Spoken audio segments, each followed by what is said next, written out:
Alors, on va essayer de voir, c'est quoi l'aide au développement? L'aide au développement, c'est quoi? Okay. Pour être sûr, on va essayer de lire.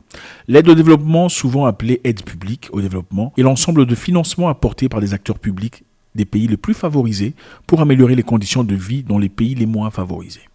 Vous connaissez les pays les plus favorisés, on ne va pas rentrer là-dessus. Ce sont des dons ou des prêts à taux avantageux visant à financer des programmes d'amélioration d'accès à l'eau potable, aux soins, à l'électricité, à l'école, des logements décents ou encore à un environnement préservé. Cette aide peut porter sur de petits projets locaux et des très vastes politiques à l'échelle d'un pays sur le long terme. C'est-à-dire, pour ceux qui en ont besoin, c'est de l'aide qu'on donne aux pays en voie de développement. Vous savez, les pays les plus favorisés, comme on le dit ici, donnent aux pays moins favorisés. Je vais vous dire en 2 mots, c'est très simple. Vous avez des comptes d'opération de tous les pays africains, 14 pays. Quand la Côte d'Ivoire, il y a des pays qui sont toujours en positif sur leur compte. Il y en a qui sont toujours juste ou en négatif. Alors, on prend sur l'argent de ceux qui sont positifs et qu'on détient pour prêter à ceux qui sont négatifs. Donc on prête l'argent des Africains aux Africains. C'est ça l'aide au développement. Il faut le savoir parce que les Français ont le sentiment d'être pillés par les Africains et qu'on aide les Africains et qu'ils se débrouillent pas. On leur prête leur propre argent. Que ça soit clair, c'est la vérité. Alors pourquoi quelqu'un donnerait de l'aide à une autre personne? Vous n'êtes pas familier, vous n'êtes pas ami, vous n'êtes pas frère. Pourquoi on donnerait de l'aide? Point d'interrogation. S'il n'y a pas d'intérêt, réfléchissons un peu. Pourquoi quelqu'un donnerait de l'aide à quelqu'un d'autre sans intérêt, sans rien, sans avantage, sans bénéficier de quoi que ce soit? Je ne sais pas, dites-moi. C'est peut-être la générosité. Nous savons qu'il y a des gens qui sont très généreux. Mais à ce niveau-là, chaque année, on donne de l'argent, on donne des choses à quelqu'un pour rien comme ça. Des choses qu'on pourrait utiliser pour soi-même, n'est-ce pas? Pour améliorer sa propre vie, sa propre maison, pour construire des maisons pour ses enfants qui n'ont pas de maison, qui dorment dans les rues, par exemple, n'est-ce pas? Dans les rues de Paris, vous savez, il y a des gens qui dorment dehors, hein, pour améliorer le système social, de l'argent pour ceux qui sont handicapés, par exemple. Pourquoi on prendrait cet argent pour donner à quelqu'un de l'aide, pour aider? Enfin, je ne sais pas moi, expliquez-moi. Nous sommes en France ici. Vous avez mentionné les chiffres que la France apporte aux Africains pour les aider.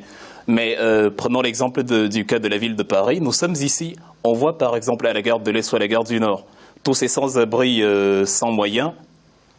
On voit le fait que Emmanuel Macron a dû raccourcir le budget de l'armée de près de 850 millions d'euros. On voit le fait que Siemens, le constructeur allemand ferroviaire, et Alstom, le constructeur français, ont commencé à parler de fusion pour contrecarrer la concurrence chinoise. On voit comment la France a un PIB qui est presque l'équivalent de sa dette, c'est-à-dire on a près de 2200 milliards d'euros. On se demande donc, logiquement, comment un pays qui présente de telles carences, qui a des problèmes d'une telle envergure, peut être celui-là qui prétend aider les autres alors qu'il est dans les capacités de résoudre ses propres problèmes. Point d'interrogation. Il y a en France et en Europe suffisamment de pauvres et de gens dans le besoin pour que l'État français n'aille pas gaspiller l'argent de ses contribuables à l'étranger. Monsieur Macron, donnez cet argent aux gilets jaunes, aux retraités et aux étudiants français qui ont du mal à joindre les deux bouts et fichez la paix aux pays africains. On ne veut ni de votre pseudo-générosité, ni de votre présence militaire, monétaire, économique, diplomatique et humanitaire chez nous. Allez aimer quelqu'un d'autre. Et sur un peu de voir pour comprendre ensemble. D'accord? On parle d'aide. Alors, quelle est l'importance, quelle est l'implication de cette aide de la France aux pays africains, pays francophones généralement? Est-ce que ça fonctionne? Est-ce que ça donne ses fruits? Est-ce qu'on peut dire clairement, voilà, à travers l'aide attribuée par la France, on ne parle pas de vous en tant que Français, quand on parle de France, encore une fois, vous comprenez de quoi il s'agit. Nous avons les mêmes combats d'ailleurs. De quoi il s'agit? Est-ce que ça fonctionne? Est-ce que c'est vrai? Est-ce que c'est palpable? Et sur un peu de voir. 80 ans d'aide publique française au développement ont apporté quelle amélioration en Afrique?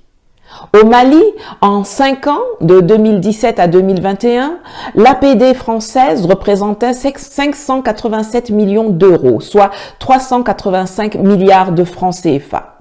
Ça a donné quoi? Ça a développé qui? De 2018 à 2019, par exemple, ils ont multiplié leur aide par 7, passant de 30 millions d'euros à 205 millions. Vous avez vu quelle différence dans la vie des Maliens? De 2020 à 2021, ils ont divisé par 3 leur aide, qui est passée de 110 millions à 39. Vous avez vu quel impact? L'aide publique au développement est une arnaque qui sert surtout à donner bonne conscience aux donateurs qui savent très bien l'utilisation tordue que nos chefs d'État font de cet argent. Ils lancent des projets d'infrastructures pharaoniques et surfacturés qui ne profitent pas à la population, ou ils détournent directement l'argent dans leur propre poche. D'après la Banque mondiale, il y a une liste des pays les plus réussis ou les pays les plus riches d'Afrique. Okay? Les pays qui fonctionnent, qui avancent, qui progressent. Voyons voir un peu la liste. Okay? C'est basé sur l'indice PIB. Selon la Banque mondiale, c'est basé sur l'indice PIB. Nous avons au numéro 1 en première position le Nigeria. Numéro 2, l'Égypte. Numéro 3, l'Afrique du Sud. Numéro 4, l'Algérie. Numéro 5, le Maroc. Numéro 6, l'Angola. Numéro 7, le Kenya. Numéro 8, l'Éthiopie. Numéro 9, la Tanzanie. Numéro 10, le Ghana. Ceux-là sont les pays, les top 10 des pays les plus riches d'Afrique ou les pays qui progressent et avancent. Mais si vous regardez méticuleusement, vous ne voyez aucun pays qui ne bénéficie de cette aide généreusement française. Donc, en d'autres termes, si aide y a, les effets ne sont pas vraiment palpables. En tout cas, pas dans les top 10. Aucun pays, on voit aucun pays parmi ces Nigeria, Égypte, Afrique du Sud, Algérie, Maroc, Angola, Kenya, Éthiopie, Tanzanie, Ghana. Nulle part on voit un pays de du clan CFA. Il n'y en a pas. Pas un seul pays du franc CFA. Il n'y en a pas. Ça, c'est clair. Ceux qui me suivent depuis longtemps savent que je combats avec acharnement le principe de l'aide publique au développement, qui ne développe que le pays qui prétend aider. Sur les 9 milliards annuels que la France octroie à l'Afrique, seulement 300 millions sont des dons.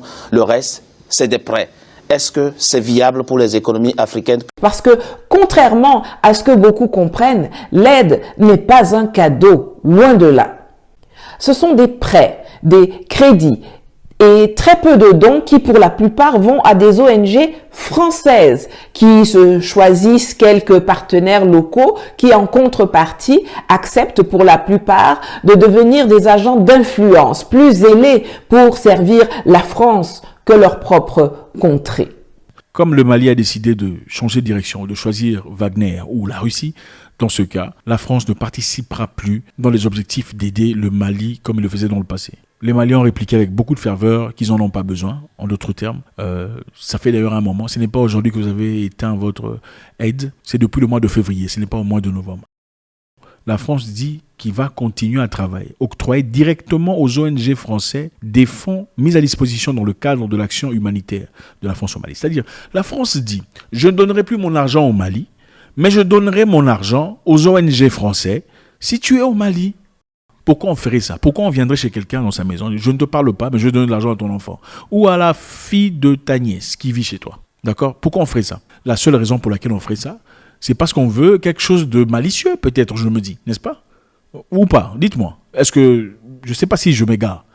Pourquoi vous donnerez l'argent à quelqu'un, dans la maison de quelqu'un que vous ne parlez pas, mais à quelqu'un qui lui est proche, qui vit chez lui à la maison?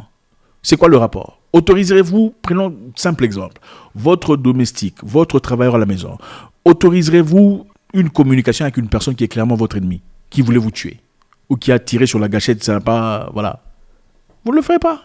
Et c'est clairement la raison pour laquelle le gouvernement malien a décidé qu'il n'y aura plus d'opération des ONG français sur le terre malien.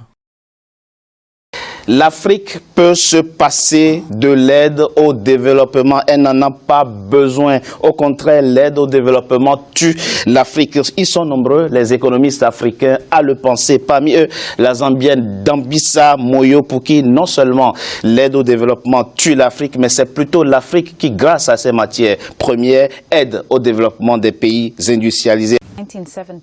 Par exemple, en 1970, seulement 10% des Africains vivaient avec $1 par jour. Aujourd'hui, ils sont plus de 70% à vivre dans les mêmes conditions. Les choses se sont empirées. Sur les principes du développement, comme l'a noté mon professeur de thèse, l'Afrique est en train de flancher. L'Afrique a du mal, certes.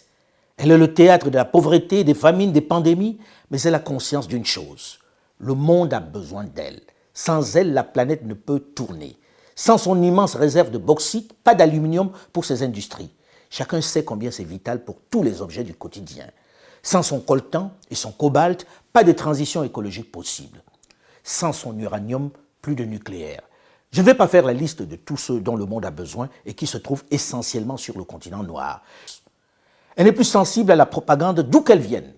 Elle ne croit pas au Père Noël qui viendrait de Paris, de Londres, de Washington, de Bombay ou de Moscou pour la sauver.